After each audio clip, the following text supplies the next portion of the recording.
Have you purchased the Walthers Mainline ES44 and are unhappy with the brightness of the ditch lights? Well, in this video I'm going to show you how to take it from this to this. Stay tuned and enjoy the video.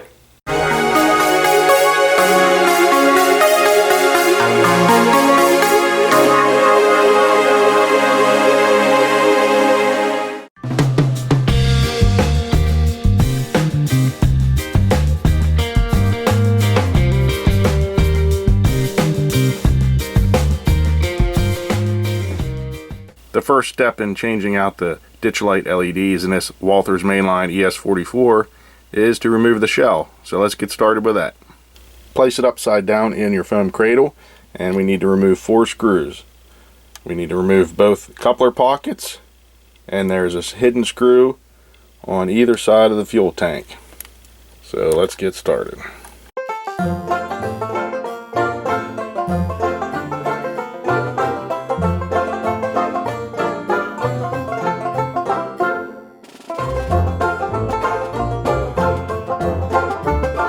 Then all you have to do is carefully lift off the shell.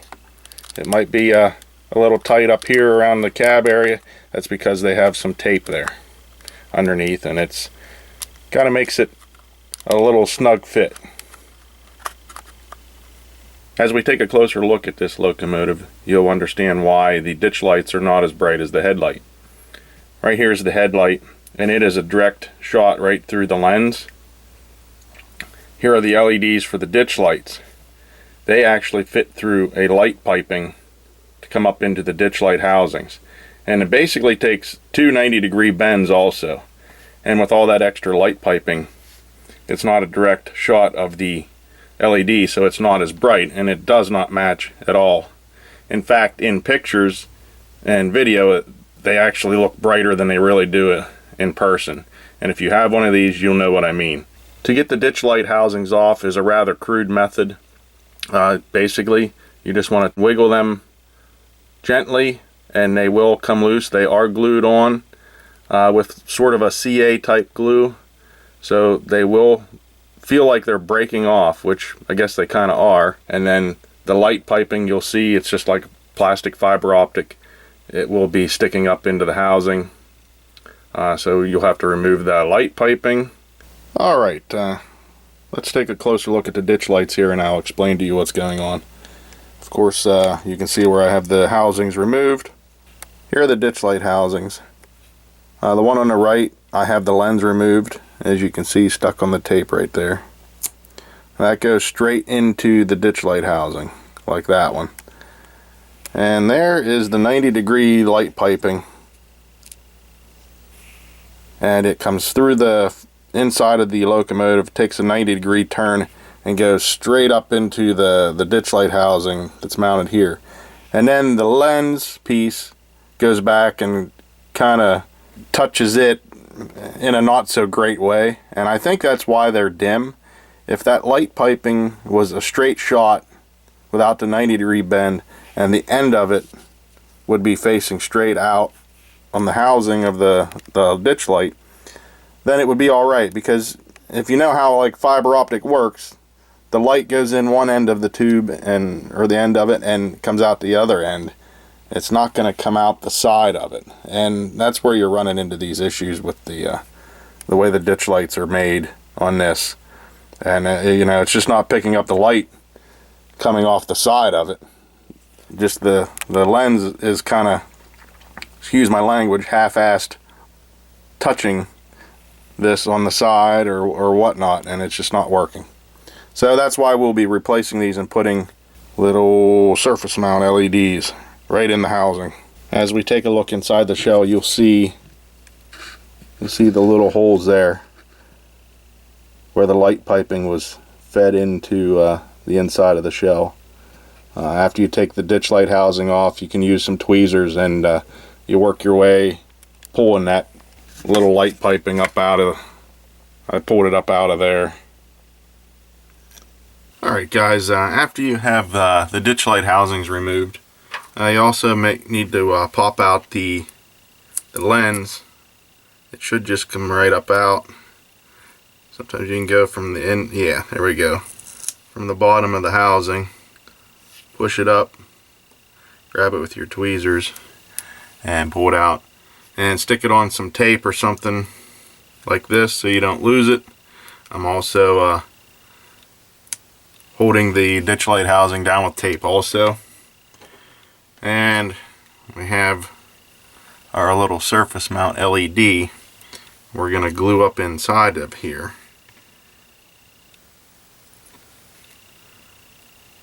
So what I'm using is this Aleene's tacky glue. Actually put some on a little pallet here, and what we need to do is put some of that on the back of the LED. I did test these before I started doing this. You want to make sure they're that they actually do work before you go through the hassle of doing all this. And so I'm going to put a little glob of this on the back side of the LED, and then you're going to want to stick it up inside your Ditchlight housing, and then look down through the opening to make sure your LED is facing out front and center.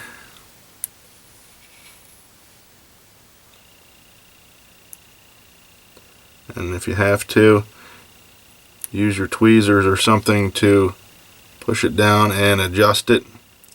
But either way, you need it facing directly straight out so that it looks good. So do that, and then let it dry, and then we'll come back and continue more of this. Alright, once the glue is dry on the LED that's inside the housing, now we're going to put the lens back in. And again, I'm going to use the tacky glue here. You can also use Canopy Glue. These are two different brands, but they're the same stuff. This is actually some of my favorite glue to use, Canopy Glue. But honestly, I think it's exact same stuff as this. And this you could pick up at Walmart, Hobby Lobby, places like that.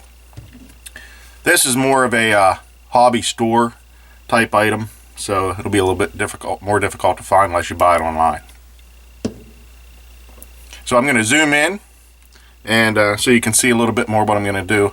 I'm going to use a little bit of this glue and a toothpick. Alright, before we glue the lens back in, we do need to trim it because it will not go in all the way with the LED we put in there now. And you will notice, I'm not going to be able to show this on camera because it's just too tiny, but there is a beveled end on the back from the way it was matching up with the 90-degree light piping. So what you want to do is just cut the bevel off of it and use a sharp X-Acto knife, and you'll see what I mean. And I kind of just put the knife on it and roll it a little bit as I'm pushing down,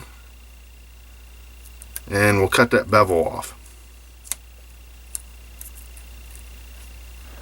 Alright, once the bevel's cut off, I'm going to put a little bit of this tacky glue, and I'm just going to put a little tiny bit.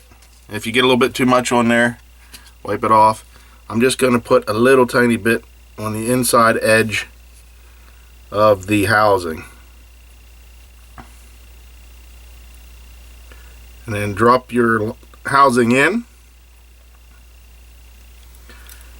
and there you go. Let it dry. This glue is white and it does dry clear, the same with the Canopy Glue. So we'll let that dry and come back. Now that you have the LEDs glued in and the lenses are glued in and all the glue is dry, I'm going to grab a couple AAA batteries and just test these out. These are 3-volt LEDs, so I will need 2 batteries to check the the LEDs. So I'm going to get some things set up and show you what they look like lit up. Well, there you have it, guys. My gosh, are they bright. I am definitely going to have to tone them down a little bit, either through CV settings or resistors. Probably slap some resistors on this, or use the built-in ones on whichever board I plan on using. Yeah, I don't think I have a problem with brightness anymore. Alright guys, we'll move on to the next step. Alright, the next step in this process, we have to put the ditch lights back on the shell. As you can see, I already have one done. We'll walk you through the process with this one. For this process, I'm going to use some regular Tamiya plastic cement. You'll need some tweezers. I'm going to use some Kapton tape, and I'll show you where on this process. The underside here, let me get a little bit closer look for you. I did a step that isn't necessarily required, but it does make it neater. I used a file to make a groove from where the wires come through the hole from the ditch light housings there, and then the wires fit down in that groove, and then I used the Kapton tape over top to hold it down. And you can see it there. Now, because of the way the ditch lights are on the frame, we will be removing these. So I kind of used the same angle, and as you can see, once we remove these, there's a big cutout. So you really don't need to cut them grooves, but I did just because it will hold the wires in that spot, and then tape down. It's nice, smooth, clean. It's just something I prefer to do. You don't necessarily have to do it, but I did. Now, honestly, the hardest part of this process is going to be to get the wires down through the top and then in through the hole that comes out through the inside of the shell. And that's where your tweezers come in handy. And I will attempt to do this while I'm filming it, but it was a little bit tricky. But I mean, you don't need to really see me doing that. It's pretty self-explanatory. Put the wire in the hole. Now we have to feed them to the inside. There we go.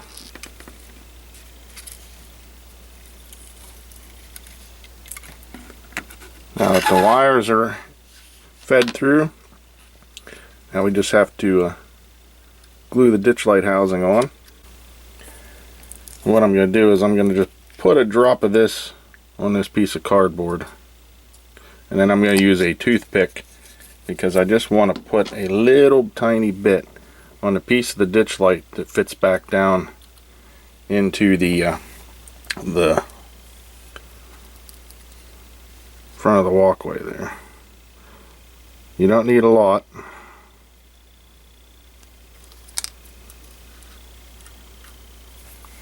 And then push it back down in.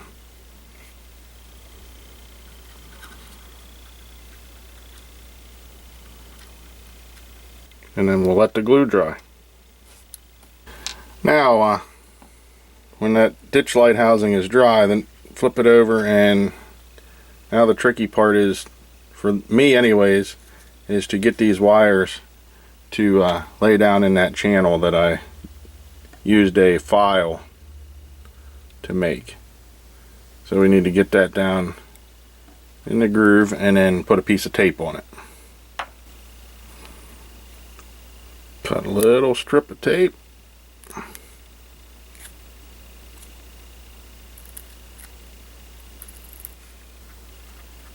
There we go.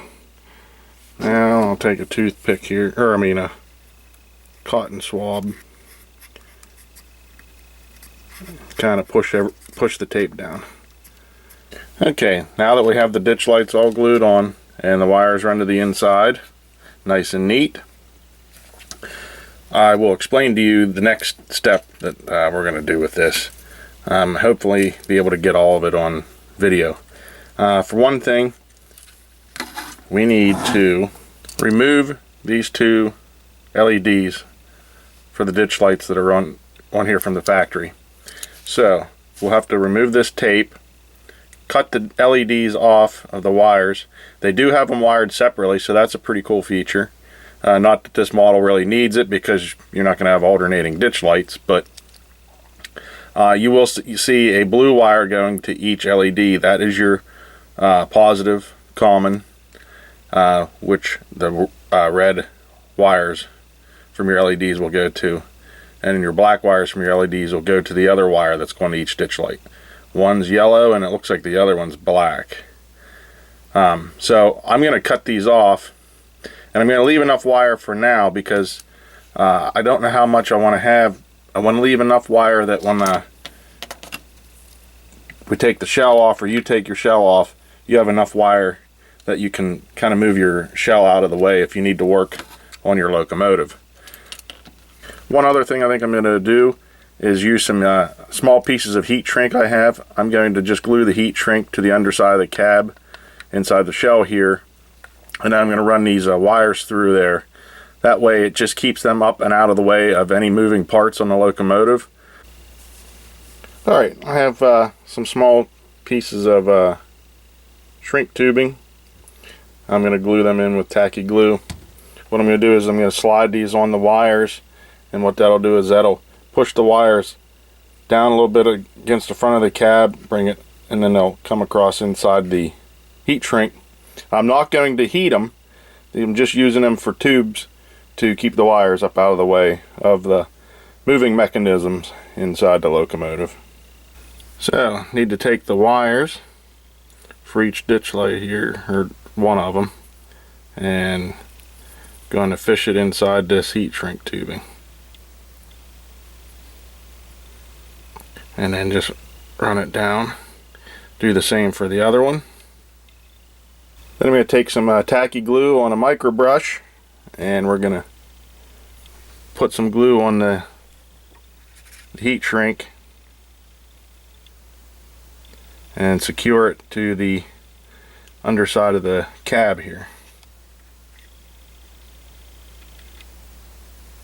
And I'm going to put it up as close to the front of the cab here as I can to keep the wires up and out of the way of the front also. And you may have to put something there to hold it for a little bit, but that glue is pretty tacky. And it will dry clear again. So do the next one and then we'll move on. So while you let the glue dry on your light project there, let's go ahead and see what we have here. Looks like these wires are taped on. So let's remove this tape so we can access these ditch lights. Looks like they have a little bit of double-sided tape there. Just pop these loose and cut them off.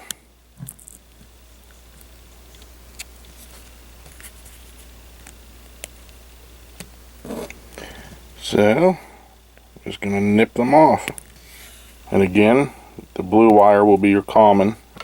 It goes to your positive leads of your LEDs. Now, they just run underneath the headlight LED, so you can go behind there and pull them out. Okay, there, I have the ditch light leads separated. And I'm just going to kind of play around here and to see how long, because we have that much wire and then the wire coming off of our ditch lights. So we don't want too much wire that it gets all jumbled up and in the way, but you want enough that when you remove the shell, now that the LEDs are actually moved into the shell instead of on the frame, you want to leave enough wire so you can remove your shell and keep it out of the way in case you have to do any type of maintenance work. Alright, let's take a look at the progress. Here we go. It's almost dry. Don't let your heat shrink go extend back past this cab. In fact, I left it up so the wires can come up out of the way because that cab fits down in this opening. I don't want to pinch anything.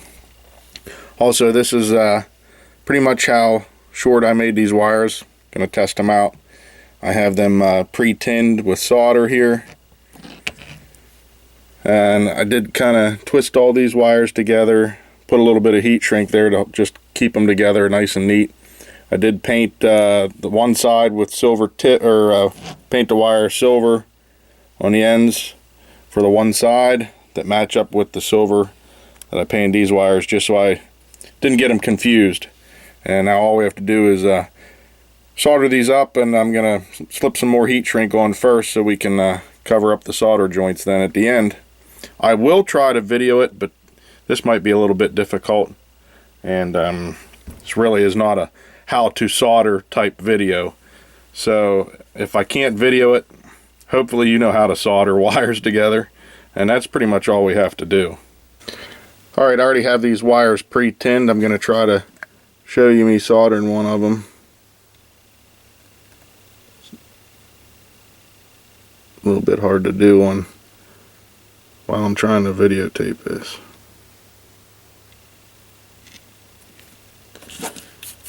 There's one.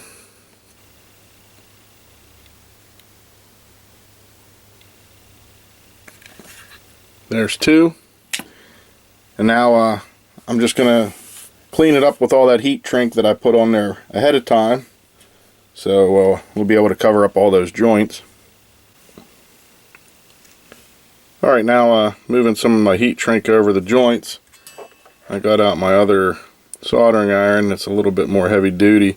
I have a battery powered weller that I use for just the wiring part. It's nice, it's small, it works nice. This has a little bit more heat in it, so I use it to get close to the shrink wrap and melt it. So we want to do that for all four of these. Just get it near it and it'll shrink wrap around it. Alright, there you have it. I have them all heat shrunk.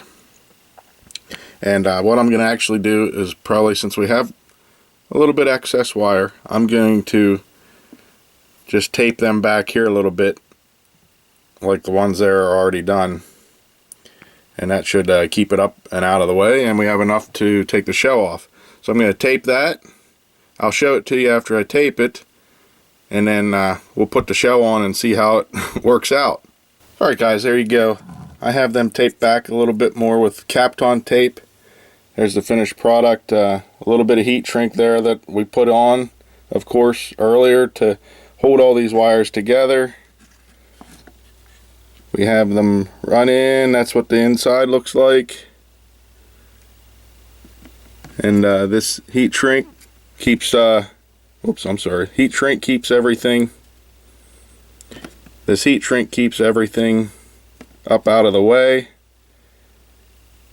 And now let's all you got to do is put the shell on and stick these up in here as you do. Easy peasy. Let's do that and check it out. As a final wrap up, I'm using this liquid electrical tape, but you can use whatever you want, but I'm using a flashlight to try to show this to you. There are openings under each ditch light, and you need to fill them holes with something. If not, since we've moved the LEDs inside the ditch light housing, the light will shine down. I know it's not showing up very well, but I was trying to be as careful as I can and using liquid electrical tape to fill that hole. And I think that's probably like the best method, just in case you'd have to get in there again. It is removable. Just take your time or you'll make a mess. But I'm pretty sure once I turn this locomotive back over, you won't be able to see where I got the liquid electrical tape. Now I did get a little bit of overage on that one a little bit, but I'm going to paint those receptacles anyways. And honestly, once this is upright, I don't think most people would notice it anyways, even if you didn't paint it. But if you have to, just get some gray paint and touch up that black electrical tape once it dries, and nobody will notice it, trust me. Just a small little touch up, but you have to fill those holes or you'll have so much light bleed coming down, you will see it. All right, now we got it all buttoned up. Let's check out the lighting.